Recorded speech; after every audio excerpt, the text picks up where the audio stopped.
Food systems in Tanzania were already experiencing the challenges of social injustice, gender inequality, and climate change when COVID-19 arrived in March 2020. In response to the pandemic, the government chose not to impose a lockdown, instead banning social gatherings and placing restrictions on non-essential travel for 3 months. Through the experiences of small-scale farmers and fishers, food traders, transporters, and entrepreneurs, this film explores the impact COVID-19 is having on food networks in 3 market centers in Tanzania: the vibrant and populous coastal city of Dar es Salaam, the agricultural and safari hub of Arusha, and the trading city of Mwanza on the shores of Lake Victoria.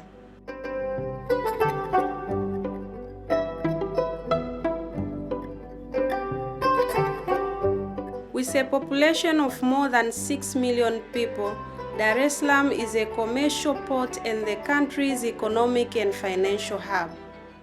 Fish caught in the waters around Dar es Salaam are sold at the famous Kivukoni Ferry Market. The usual customers are local people and the many hotels and restaurants in this popular tourist destination. Small-scale fishers offload their catches daily and rely on the market trade for their livelihoods. Hali kabla ya corona ilikuwa ni nzuri kwa sababu hata wingi wa watu ulikuwepo, ilikuwa ni watu wengi, unaona bwana. Sasa baada ya kuja corona wale watu wakapungua, na hofu pia vile ikaja vile baada ya corona hofu ikawa imeingia, kwa hiyo ikawa ni shida. Hii ya serikali ilizuia mkusanyiko wa watu, unaona bwana, ilizuia mkusanyiko wa watu, na yani kwa ujumla hata wingi wa wateja hapa sokoni ulipungua. Kwa hiyo kwa namna moja au nyingine ilituathiri sana sisi wavuvi, hasa wadogo kwa sababu kipato chetu ni kidogo. Kwa hiyo ikawa mapato yameshuka. Kwa hiyo kwa namna moja au nyingine ilituathiri sana sisi wavuvi, hasa wadogo kwa sababu kipato chetu ni kidogo. Kwa hiyo ikawa mapato yameshuka. Market traders and vendors sell the majority of food consumed by the people of Dar es Salaam, and fresh, fried and dried fish form a central part of their diet. Nafanya biashara ya samaki kwa hapa Feri, pia na Temeke. Baada ya corona kuingia, serikali ilitangaza kwamba wanunuaji wa samaki tulikuwa hatuingii getini bila kuvaa barakoa sana. Kama mimi hapa, maisha yangu yakawa magumu kwa sababu moja. Mtu hanunui biashara kipindi kile, labda yani anakuja labda anapaki gari kama pale anakuambia niletee samaki, lakini ashuki. Kwa hiyo kipindi hicho cha corona cha hiyo mwaka jana tuliishi kwa shida sana, hasa sisi wa Feri. Tanzania halikufungwa lakini watu walijifungia ndani. Also in Dar es Salaam, the Mabibo Fresh Food Market specializes in the wholesale and retail selling of potatoes, onions, tomatoes, and a wide range of other fruits and vegetables. Produce at the market is sourced and traded across Tanzania and neighboring countries, so the impact that COVID is having on the supply and demand for food is particularly evident here. Wateja wetu wakubwa ni hawa wanaonunua biashara za kuuza majengeni, sehemu mbalimbali, ikiwepo Bunju, Tegeta, ndio wateja wetu wakubwa. Wanunuzi wengi walikuwa wanaogopa kuingia sokoni kwa ajili ya kuhofia corona, japokuwa ndio tulikuwa tunawaambia tunazingatia maji na sabuni, ndio hivyo, lakini walikuwa wanahofia asilimia kubwa. Kabla ya corona biashara ilikuwa ni nzuri, ila sasa kipindi cha corona biashara ikayumba. Madhara tuliyopata ni makubwa kutokana na biashara kuyumba, kwa sababu sisi huwa tunawekeza shamba, wakulima ndio wanapata kuleta biashara mizigo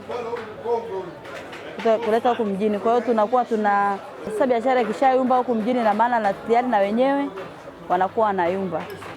With their income declining, some traders expanded their product range to include pandemic-related safety products. Najihusisha na biashara ya uzaji wa viazi kwa jumla na rejareja.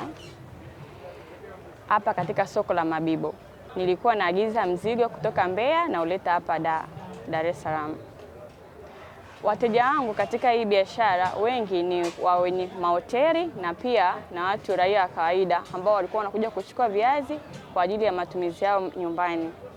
Na kabla corona kuwepo, mauzo yalikuwa makubwa kwa sababu nilikuwa na uhakika wateja kuja kwa wakati, kuagiza mzigo na kupata kwa wakati. Iliniathiri, yani corona kuingia iliniathiri kifamilia nyumbani kwa sababu kumbuka hii biashara ndio nategemea kuendesha maisha yangu ya nyumbani, pia nasomesha watoto hivyo. Kama mambo yangu mengi yalikuwa yamekwama, kipato changu kilishuka kwa kiasi kikubwa sana. Lakini pia fursa nilipata pia kwa sababu nilikuwa hapa kwenye biashara yangu naweka zile barakoa za kuvaa na watu walikuwa wananunua kwa ajili ya kujizuia na corona. Tunafanyaga kusafirisha mizigo. Sana sana ni viazi. Tunatoa mkoa wa Mbeya, Njombe na sehemu mbalimbali ambazo waga natoa mizigo naleta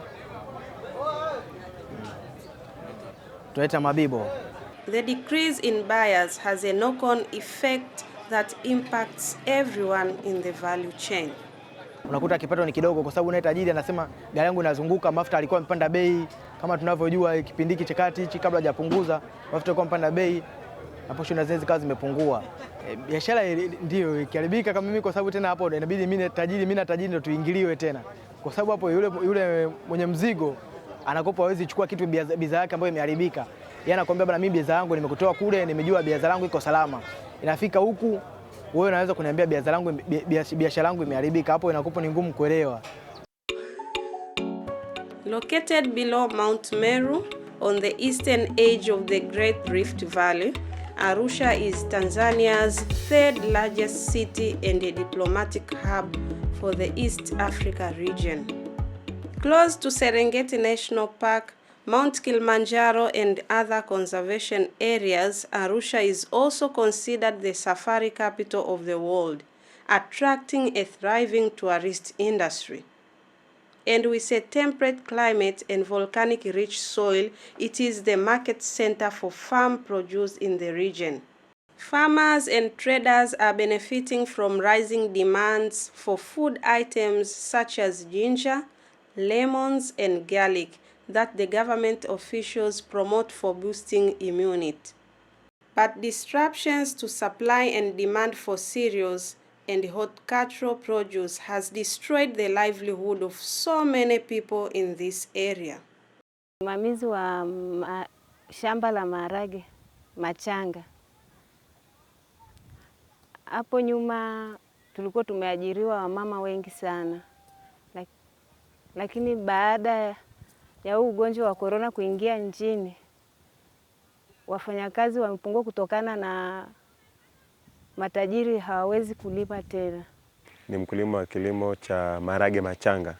Na baada ya corona kuingia, kilo moja ya maharage ime drop kutoka kwa 1200 mpaka kuuza shilingi 400 kwa kilo moja, ambayo ni local market. Hawajui mahali pa kwenda kuuzia mazao kutokana na mipaka kufungwa. Kwa hiyo imekuwa ni changamoto sisi ambao tunafanya vibarua shambani. Maana wakati mwingine tunakuja shambani kuvuna, tunaambiwa hoda hamna, maana hawajui pa kuipeleka. Tunarudi nyumbani. Wa mipaka maana yake yale makampuni ambazo tunayauzia, kwa mfano kama kampuni ya Kenya anakuja tena kabisa. Kwa hiyo mazao tu mengine tuliacha akakauka kwa shambani. Mengine magari yaje tena Tanzania, hata ndege zenyewe haziji. Kwa hiyo changamoto ambayo ninapitia ni kibarua, yani sina, na huku mtoto anatakiwa aende shule. Na ukiangalia shuleni hawajashusha ile ada ya mtoto, ila kwa sisi wafanyakazi hatuna hela. Kwenye shule ambazo tunazozifanya sisi tunaajiri kina mama zaidi hata 100 kwenye mashamba tunaolima. Lakini kama mitaji yetu yenyewe imeporomoka, kwa hiyo tunabidi tuwapunguze angalau wapo kwenye eka moja watu kama 15 kwenye eka moja. Na kama tunavyojua Tanzania kina mama ndio walezi wa familia. Kwa kama atakosa hicho kipato cha kila siku cha kujitegemea au kuendesha familia zao, Wengine wanakosa chakula cha kuwapa watoto wao kwa kila siku. Kilombero market is the biggest in Arusha. Here, locals as well as wholesalers and traders from neighboring countries and the region shop for staple foods, fresh fruit, vegetables, fish and spices. Mimi ni mfanyabiashara wa bidhaa ndogo ndogo, matunda. Kama yanavyoonekana kwenye picha hapo, ni kwamba nafanya biashara, nauza matikiti, mananasi, machungwa na bidhaa nyingine. Tulikuwa tunawapokea watalii wanatoka nchi mbalimbali kwenye masoko kama haya. Bidhaa tunazouza wanakuja wanaofanya kazi kwenye mahoteli, wanakuja wanafanya manunuzi kwenye masoko. Maana yake ni kwamba biashara tulikuwa tunafanya vizuri. Kwa hiyo baada ya kuja ugonjwa, athari inaonekana kwamba wale watalii kutoka sehemu nyingine kuja huku, kutoka kwenye nchi zao kuja kwetu Tanzania. Na tulikuwa tunapata tenda kwenye makempu, kwenye mahoteli na hoteli hizi ndogo ndogo, lakini baada ya janga kuingia la corona, biashara iliharibika. Ikawa biashara kunakuwa unaweza kuuza 50, 70, sasa hivi tunaweza mpaka 10, 15 kwa siku, kwa sababu ya watalii hamna tena. Kijamii, ugonjwa huu uliwapa watu wengi hofu. Biashara yangu kwa sasa hivi sio mbaya sana kama hapo katikati, angalau kidogo imefunguka. Watalii wameanza kuja mmoja na angalau kempo zingine zimefunguliwa, wanakuja mmoja kuja kununua. On the southern shores of Lake Victoria, the Tanzanian city of Mwanza, with a population of about 1 million, is a major trading hub for surrounding regions and neighboring countries of Kenya, Uganda, Burundi, and Rwanda. The lake has historically sustained communities across these territories, with substantial trade in fish within and across countries. Women have traditionally dominated fish processing, and in recent years have been scaling up the trade in dried fish until the arrival of COVID-19. Christina Chacha gets to Mswahili landing site at 6:30 in the morning to buy silverfish for charity food products, and then uses local transport to take the fish to her business premises. Lakini pia mimi ni mmoja kati ya kikundi cha charity food product, ambao pia mimi ni kama marketing officer katika kikundi hichi cha charity food product. Kwa sisi kama charity tukaamua kukaa na kuweka kwamba hapa tuanze na mradi wa dagaa. Tumeweza kunufaika na mambo mengi kutokana na hiki kikundi. Baada ya kuunda kikundi, akina mama tulikuwa tunafanya kazi kila mtu peke yake. Lakini baada ya kuunda kikundi, tumeona kwamba tumekuwa na ushirikiano kuweza kusaidiana katika masuala ya kijamii, masuala ya kibiashara, na tumeweza pia hata kuwafundisha wenzetu ambao tunaona kwamba kweli hawana kitu cha kufanya. Sasa kina mama na vijana. Sisi kiwalisia, kabla ya janga hili la corona, hali ya masoko ilikuwa ni nzuri sana, kwa sababu tulikuwa tuna masoko kwanza ni mengi, lakini pia tulikuwa tunapeleka kwenye masoko kama soko la Buongwa na pia soko la Kilumba.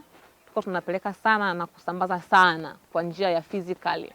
Lakini pia si tu hayo, hata kwa watu pia binafsi pia walikuwa tunawapeleka kwenye maofisi na sehemu nyingine pia. Lakini baada ya hapo sasa pia hata upatikanaji pia wa malighafi pia ulikuwa ni mzuri tu, ambapo tulikuwa tunapata malighafi kwanza kwa bei ambayo ni nzuri na pia ni kwa wingi sana kabla ya janga hili kuingia. Sana linashughulika na mazao ya samaki kama vile dagaa, samaki wa chumvi ambao ni sangala wanakuwa wamekaushwa kwa chumvi. Kuna mazao mengine kama mahindi pia yanakuja sokoni hapa, ndizi nazo zinakuja sokoni hapa. Wanunuzi wengi wanatoka Jamhuri ya Kidemokrasia ya Kongo, wanatoka Rwanda, Burundi, Kenya, Uganda, Zambia na hata wa Malawi pia wanakuja kufanya shughuli zao za biashara katika soko hili. Lakini pia kulingana na hili janga lililoikumba dunia, janga la corona, nchi nyingi zilifunga mipaka yake. Lakini tunashukuru sisi hapa hatukufunga mipaka na wala serikali haikuzuia watu kufanya biashara na shughuli zingine. Kwa hiyo kwa ujumla shughuli zingine ziliendelea na watu waliendelea kufanya biashara kama kawaida. Lakini kwa vile sisi hapa wanunuzi wengi tunawategemea kutoka nje ya nchi, hawakuweza kuja. After their initial lockdowns, neighboring countries opened their borders but with strict regulations.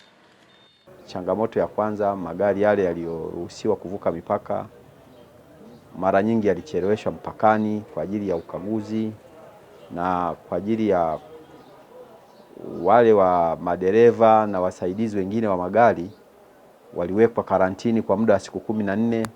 Kwa hivyo biashara bado iliendelea kudorora sana.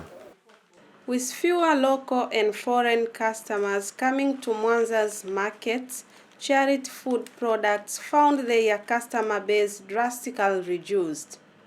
Tulikuwa na wateja wetu wengi ambao tulikuwa tunawasiliana nao kwa njia ya simu, wengine wanakuja kuchukua dagaa hapa kwetu, lakini baada ya corona kwa kweli mambo yalibadilika. Yalibadilika kabisa na mpaka biashara ikawa imeyumba na mpaka biashara ikawa sio nzuri sana. Lakini katika kipindi hicho tukaona kwamba sasa tufanye nini? Ndio tunasema kwamba hivi kuna faida na hasara. Tukaweza kujifunza pia jinsi ya kutumia mambo ya internet, mambo ya mtandao. Tukaona kwamba ni vizuri tuweze kuendeleza biashara yetu kwa njia nyingine ili tuendelee na biashara isife. Kwa hiyo vijana walitusaidia, tukaweza kupata kufanya biashara ya mtandao ambapo tulikuwa tunaweka bidhaa zetu kwenye mitandao ya kijamii, kwa sababu pia tuna magrupu mengi. Pia ilitusaidia kwamba tunapoweka kwenye grupu mtu anauliza jamani, kumbe mna dagaa, mna samaki, mna kitu fulani. Kwa hiyo mtu anakupigia simu au anaandika pale pale kwenye mtandao kwamba jamani mimi nahitaji nileteni labda order, labda nipeni labda debe 5, debe 10, uko wapi, mnaelezana. Kwa hiyo imetusaidia kwa njia hiyo. Products are then delivered by courier using motorbikes or trucks depending on the distance, with transactions done using mobile cash transfers.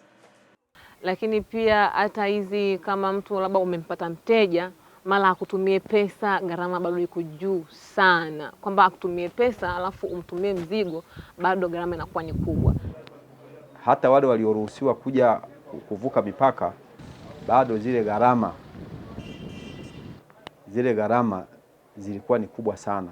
Kwa hivyo watu waliendelea kutumia mtandao wa kibenki, mtandao wa simu kwa ajili ya kusafirisha pesa na kwa ajili ya kuja kufanya biashara.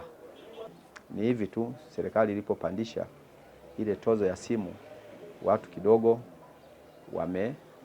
wamepunguza ile usafirishaji wa pesa kupitia njia ya simu. Lakini kabla ya tozo watu waliridhika kabisa, na huo ukawa ni mfumo ambao tuliona kama ni mfumo endelevu na ni mfumo ambao ulikuwa hauna usumbufu. Lakini pia watupe elimu ya hii biashara mtandaoni ili basi tuweze kujua zaidi kwamba kuna nini huko mitandaoni na kuna fursa gani mitandaoni huko, ili basi tuweze kuongeza production zetu siku hadi siku, na hivyo tuweze kuendesha maisha yetu ambayo ni ya kila siku. Kwa hiyo tunaomba sana serikali iweze kuangalia hili, kwa sababu bado tunahitaji sana wa masoko mengine makubwa, sio hapa tu lakini hata nje ya mipaka ya Tanzania. It is women who have been most affected by the pandemic because they bear the double burden of caring for the families and earning an income. So, ensuring that their businesses survive and flourish is critical. Biashara zetu sisi hizi ndo zinazotufanya kwamba tupate malazi, yani tupate vile chakula, tupate kwenda hospitali, tupate kuwahudumia watoto wetu, tupate pia kuhudumia na familia. Lakini pia kuna masuala mengine ambayo wafanyabiashara kwanza wanapandishiwa vitu kwa ajili ya vile mipaka vile kufungwa. Mfano sisi dagaa ambao tunaokaanga, kiuhalisia bei ya mafuta imepanda sana. Kuna changamoto ya wafanyabiashara wengi kutokurejesha mikopo yao kwa taasisi za kifedha, na hiyo inaleta wafanyabiashara hao kuchukuliwa vitendea kazi vyao ambavyo vinachukuliwa na hayo mataasisi, mfano mabenki na taasisi zingine za kifedha, ambazo sasa mtu ukishachukua kitenda kazi cha mtu, maana yake hapo hazalishi tena. Sasa mwisho wa siku anakuwa hanarudi nyuma, sio kama alivyokuwa mwanzo, kwa hanarudi nyuma kabisa. Between May and June 2020, the Bank of Tanzania reduced the statutory minimum reserves held by banks, increased daily transaction limit for mobile money operators, and introduced a special loan with only 3% interest to encourage banks and other financial institutions to offer the same to their clients. However, this did not help those who already had loan agreements. Likatokea janga ambalo haliwezi kuzuilika. Kwa lazima wafanyabiashara wapate ahueni ili warudi kwenye hali yao ya kawaida. Tanzania's case, where there was no general lockdown and limited regulations restricting travel and cross-border trade, shows that even where there is little to no regulation by the state, a crisis shifts power and benefit in a food system. The lesson is that crises and shocks reinforce inequalities to the detriment of low-income women in particular and must be better managed. The absence of an effective social safety net by the government increased traders' reliance on informal networks. Regulatory frameworks and response measures should be informed by the needs and priorities of the people producing, selling, and transporting food. COVID-19 has also revealed the fragility of regional and international trade. While people are socially, culturally, and economically interconnected across borders, the flow of food is impeded by infrastructural, monetary, and political barriers. Tanzania's food system has weathered the storm of the pandemic relatively well compared to many other countries. One of the reasons is the well-established relationships between farmers and fishers, long-distance traders, wholesalers, and market vendors. Yet, the absence of state intervention in favor of informal, small, and medium businesses is what still renders the food system vulnerable to shocks like COVID-19. Strengthening food systems for the benefit of low-income farmers, fishers, traders, and consumers will enable the people who produce and trade food to better withstand crises in the future.